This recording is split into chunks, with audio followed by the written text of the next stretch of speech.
and welcome back to my YouTube channel. So hi, I am Miss Nisa. Okay, so ini adalah video bahagian yang ke-10 bagi video guideline kerja khusus Preset per Account 9 special to all student batch 08 students accounts. Okay, so welcome back everyone. So hari ini kita akan pergi pula kepada bahagian yang ke-10 yang mana Miss akan explain bagi idea cadangan bagaimana untuk awak melengkapkan journal arm dan ledger arm bagi catatan penutupan serta lampiran F. Okay, sebelum itu seperti biasa Miss ingin menekankan bahawa video ini hanya sekadar cadangan dan idea sahaja untuk awak melengkapkan kerja khusus awak. Okay, segala jawapan yang lebih tepat tolong rujuk dengan cikgu akaun sekolah masing-masing. Okay, sebab apa yang saya tunjukkan ini bukanlah skema jawapan tapi hanyalah sekadar cadangan dan idea sahaja. Okay, mana-mana yang masih lagi belum follow saya punya media social channel any platform, ada 4 platform di sini, mana yang masih lagi belum follow boleh follow. Okay, seperti TikTok selalunya I akan buat free class, live class. Okay, free lah untuk accounts dan juga maths. Okay, so you all boleh follow I punya TikTok. Sometimes I juga ada buat guideline session Q&A berkaitan kerja khusus di TikTok saya juga, Miss Nisa. Instagram, segala info berkaitan kelas-kelas saya, apa-apa je lah. Kalau saya ada buat free class ke apa, saya akan update juga di Instagram.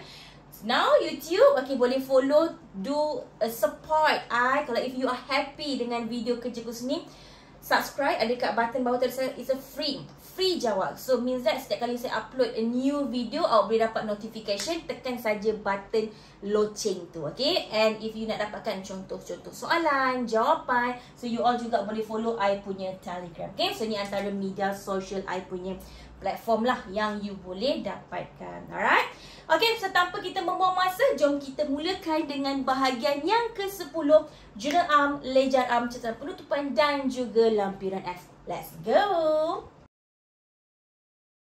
Okay, seperti biasa, sebelum saya teruskan dengan video bahagian ke-10 ini, pastikan awak dah siap dulu video part yang ke-9. Sebab apa? You kena pastikan imbangan duga terselaras awak dah complete. Sebab daripada catatan yang kita nak buat untuk penutupan tu, kita akan ambil nilai daripada imbangan duga terselaras. You tak boleh ambil daripada imbangan duga sebelum pelarasan, sebab kita kena ambil nilai yang paling latest. So pastikan imbangan duga terselaras awak dah complete dan pastikan nilai awak mesti kena imbang kedua-dua bahagian, debit dan kredit. Kalau tak nanti jadi cacar merba you punya jawapan kerja khusus. Okay, alright, so apa benda catatan penutupan ni? Okay, so kalau you tengok dekat you punya soalan ada minta dua benda ni, yang mana awak kena buat journal arm catatan penutupan, ledger arm catatan penutupan. Okay, dia macam ni ada dia.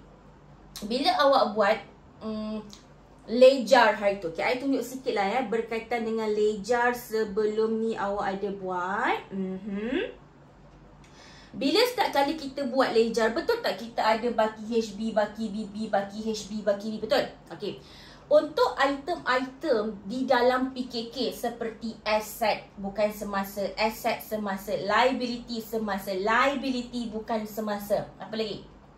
Equity pemilik. Okay, item-item PKK adalah item-item yang kita boleh bawa kepada bulan depan, tahun depan. Sebab tu kenapa dia baki HB, okay, dihantar ke bawah kepada baki B. Baki B adalah baki di baki bawah-bawah. So dia akan continue bawah. So untuk item-item PKK there is no problem. Okay, cuma untuk item-item yang perlu dimasukkan ke dalam akaun perdagangan, iaitu journal dan juga jualan dan juga kos jualan. Okay, akaun hasil dan akaun belanja, okay, adalah item-item yang perlu dimasukkan ke dalam akaun untung rugi. Item-item tersebut kita perlu tutupkan dia. So means that untuk hasil, untuk belanja, jualan, kos jualan adalah item yang mana dia macam hanging tau, tergantung, sebab kita tak tutup habis. Kalau PKK tak apa, PKK item-item PKK dia just akan tutup stop sampai baki HB, baki BB, done. Dan proceed kepada imbangan duga. Tapi untuk item jualan, kos jualan, hasil belanja, kita kena tutupkan dia. Okay, sebab tu kalau you perasan in your questions, dia akan cakap, okay, kalau ikutkan semua akaun-akaun hasil, semua akaun-akaun belanja you kena tutup semua. But for your kerja khusus, dia tak minta buat semua, Okay, dia hanya minta buat 2 akaun hasil, 2 akaun belanja dan 1 inventory akhir. Itu saja. Kalau ikutkan last year punya kerja khusus, kita kena tutup semua sekali. Kalau kata ada 5 belanja, kalau ada 10 item belanja, 10 lah catatan penutupan yang awak kena buat. Okay, dan dia tak susah pun, simple saja. Cuma you kena tahu kalau jualan dan item kos jualan you masuk kat mana. You akan tutup ke dalam, maksudnya you akan transfer terus ke dalam akaun perdagangan. Tapi kalau untuk hasil belanja, you akan transfer ke dalam akaun untung rugi kan? Akaun perdagangan untung rugi, betul tak? Kalau you ingat lagi akaun perdagangan dekat bahagian atas. Is it? Lepas tu sampai untung kasar, tambah hasil tolak belanja, itulah akaun untung rugi. So bila kita combine, dia jadi akaun perdagangan untung rugi. Is it? Okay, so itu yang kita nak buat sekarang. Okay, so first thing first, you tengok you punya imbangan duga. Okay, daripada imbangan duga you akan nampak you punya akaun-akaun belanja, you punya akaun-akaun hasil. Okay, so daripada sini ada banyak contoh. Sewa belanja, utility pun belanja, faedah pinjaman pun belanja, gaji pun belanja, susun nilai pun belanja, hutang ragu belanja, faedah atas simpanan hasil, promosi belanja. Ni semua ni adalah hasil dan belanja. You pilih lah. Okay, you pilih 2 je. 2 hasil, 2 belanja. Okay, kita nak tutupkan dia. Okay, so tengok dekat sini macam mana kita tutupkan dia. Okay, so sekarang ni kita akan buat dulu seperti yang diminta journal catatan penutupan. So I start dengan hasil. Kita tengok journal macam biasa Ni journal tarikh butir debit kredit. So I akan start dulu dengan akaun belanja I. Okay, you nak start dengan akaun hasil pun boleh. Sebenarnya sepatutnya dengan akaun hasil dulu, tapi I start akaun belanja lah. Okay, so now I decide untuk masukkan dia ke I nak pilih akaun utility. Okay, so nampak tak? Okay, nampak here? Okay, asalnya, okay, I tunjuk you utility. I cari, okay, I ambil kadar bayaran. Okay, asalnya hari tu kadar bayaran saya dekat sini. Nampak tak? Belah debit. Okay, I tak nak biarkan dekat sini. Sebab apa? Maksudnya akaun kadar bayaran kita nak tutupkan dia, kita nak transfer masuk ke dalam akaun untung rugi. So apa yang akan buat? Now is debit. I kena keluarkan dia. I dah tak nak dia dekat sini dah. So apa? Daripada akaun kadar bayaran, daripada akaun utility, I nak masuk akaun untung rugi. So I akan bawa dia pergi belah sini. Jadi apa? Sini akan jadi, nak masuk ke mana? Nak masuk akaun untung rugi kan? So I akan masukkan ke dalam akaun untung rugi 3,300. So here awak dah tak nampak dah apa-apa balance. Sebab tak? Sebab dia bukan item PKK. So tak perlukan baki BB dan cash B. Okay, so tutup. So habis. So ledger sampai sini je. Okay, ni tak ada tau. Ni ledger sini. Jadi apa saya nak beritahu awak adalah, asalnya akaun utility, akaun kadar bayaran dekat belah debit. Disebabkan saya tutup dia, saya nak masuk ke dalam akaun untung rugi, that's why I kreditkan dia. Sebab tu kenapa bila journal I kreditkan I punya utility, faham? Kenapa? Sebab kita masukkan ke dalam akaun untung rugi. Kalau you still remember, bila kita buat akaun perdagangan untung rugi, I tunjuk you lah Okay, ini kan akaun perdagangan untung rugi, betul tak? Kan, kalau bentuk T Apur. Belah sini kan jualan, betul? Belah sini adalah kos jualan. So kalau jualan lagi besar daripada kos jualan, maka dapat apa? Dapat untung kasar. Kalau kecil dapat rugi kasar. So kita pun tutup, betul? Untung kasar bawa turun bawah, rugi kasar bawa sini. So untung kasar here, rugi kasar here. Salah satulah. Faham? Okay. Lepas tu hasil akan letak dekat sini, betul? Belanja akan letak dekat sini. Semua item-item belanja letak kat sini. Okay, kalau untung kasar hasil lagi besar daripada belanja, maka sini you akan dapat untung bersih, sini you akan dapat rugi bersih. And then tutup. Ini bentuk T. Ini adalah apur dalam bentuk T.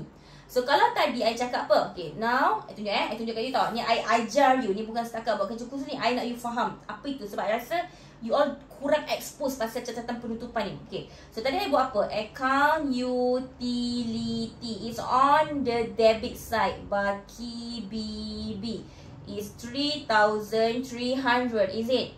Okay, so bila I tutupkan dia, I transfer ke dalam akaun untung rugi 3,300. So there is no more ledger utility. So here bila I buka akaun untung rugi here untung rugi, right? I transfer sini 3,300. So sini akan jadi utility. Faham tak? So here will be your utility. So as conclusion yang you boleh buat daripada sini adik-adik. So you can see here, utility belah kredit. Kredit utility. And account untung rugi debit. So you akan debitkan you punya account untung rugi. Faham tak? So this is the process of nak buat penutupan tu. From daripada akaun belanja punya ledger, daripada akaun hasil punya ledger, you nak transfer ke dalam akaun pedang untung rugi. This is how you buat dia. That's why kalau you tengok here, dia punya journal I buat apa? Untung rugi I debit. Sebab apa? Belanja dalam akaun untung rugi debit. Utility is belanja debit. Tapi bila kita nak keluarkan daripada ledger belanja tersebut, maka jadi kredit. That's why dia kredit.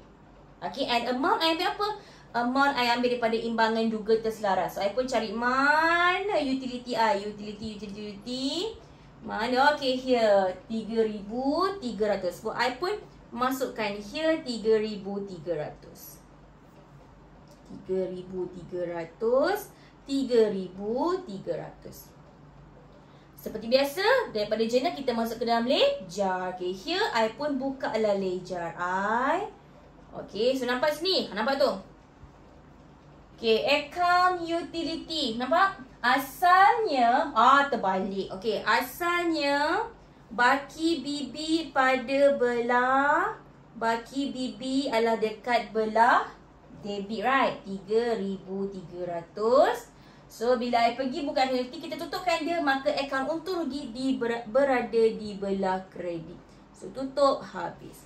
Kena buka ke account untung rugi? Tak payah. Nanti kita nak buat apa kan? Dia transfer ke sana lah nanti. Kita hanya buka ledger untuk belanja dan hasil saja.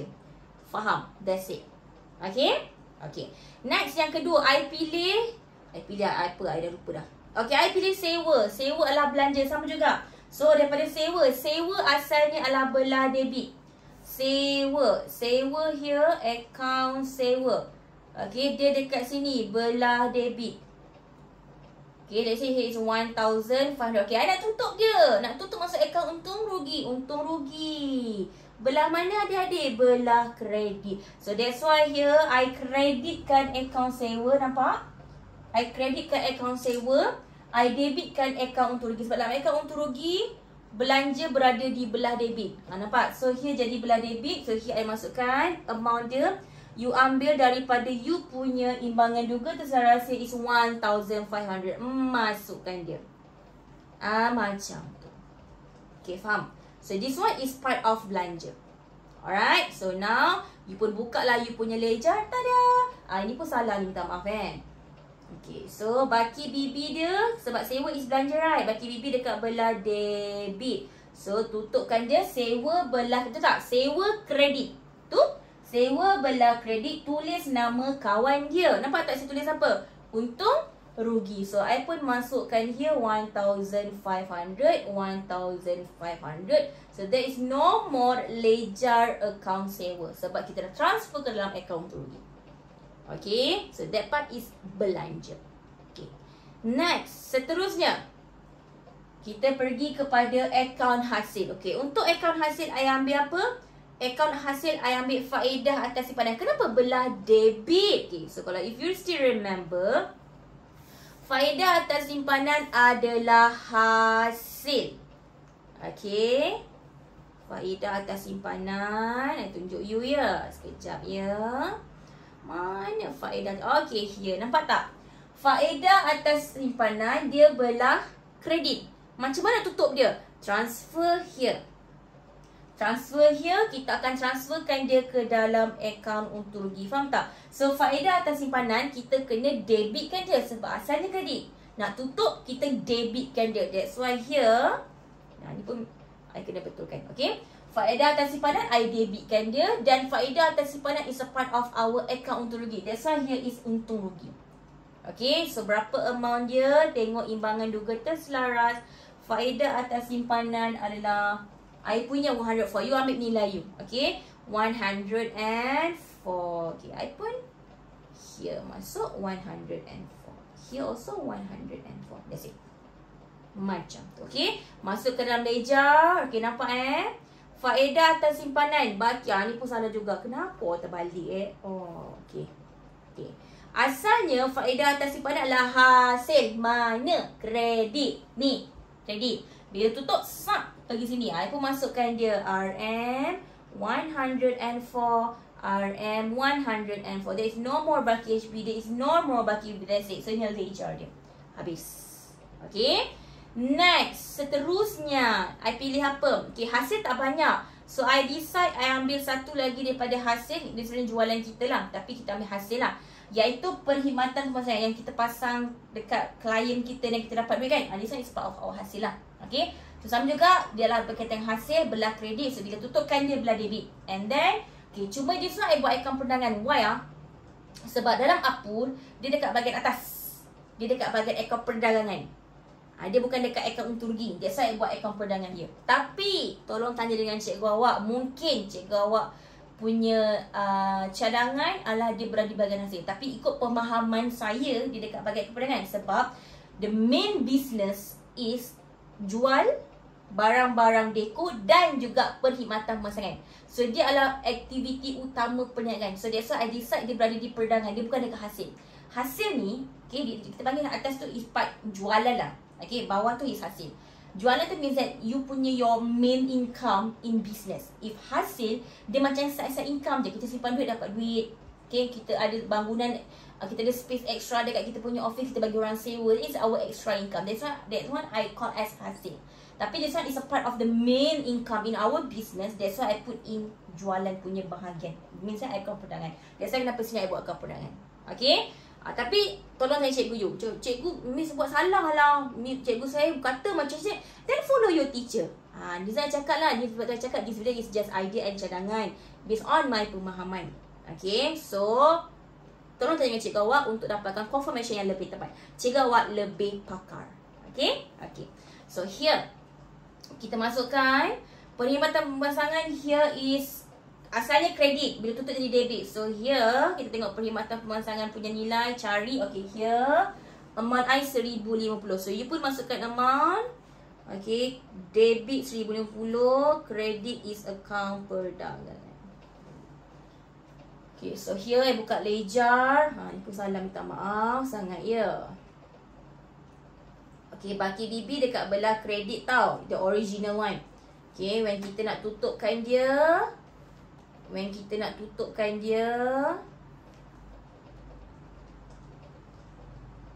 tutup sini.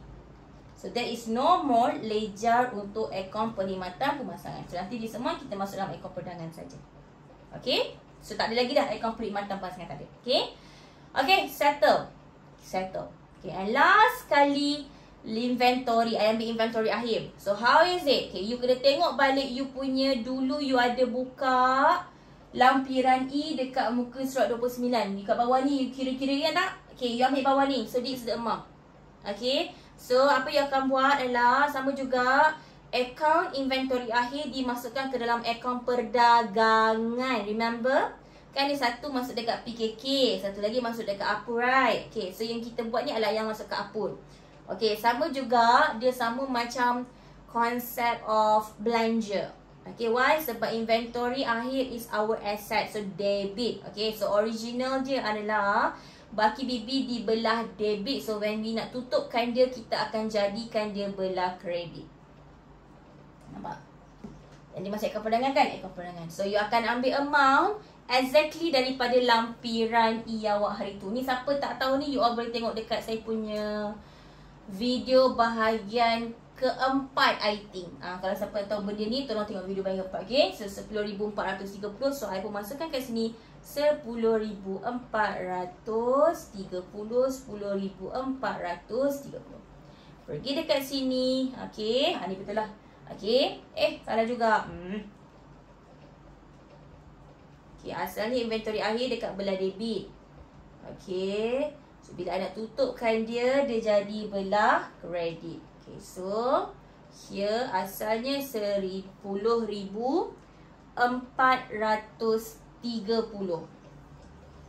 Okay, so I nak tutupkan dia here. Habis. So, inilah dia catatan penutupan. That's it. Tak ada apa-apa pun. Dia macam terus tutup je. Okay, selama ni tak pernah buat kan. Kita terus je pertimbangan luka, kita terus je buka apur semua kan. So ini extra knowledge for you guys. Okay, okay, settle.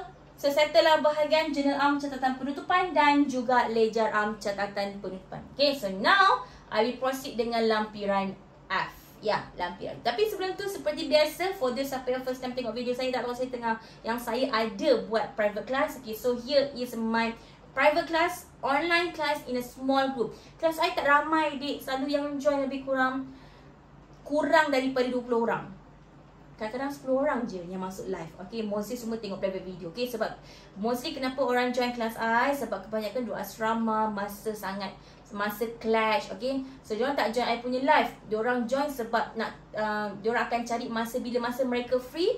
Okay, student-student akan tengok video saya sahaja. Okay, so for those siapa yang masa dia clash dengan timing I, so come join. Sama je, join live ke tengok video ke, exactly sama. Cuma beza tak boleh tanya secara live atau boleh tanya. Okay, kalau nak tanya soalan tak ada masalah, you terus WhatsApp saja admin saya, nanti admin saya akan pass your question to me and then I will answer your questions. Okay, berkaitan dengan dalam kelas ni lah. Okay, so untuk subject accounts adalah pada setiap hari Sabtu, Account Form 5 dan Account Form 4. Okay, so mana awak Form 5? Miss, saya Form 4 saya lemah, saya nak buat ulang kaji. Boleh tak saya nak masuk Account Form? Boleh?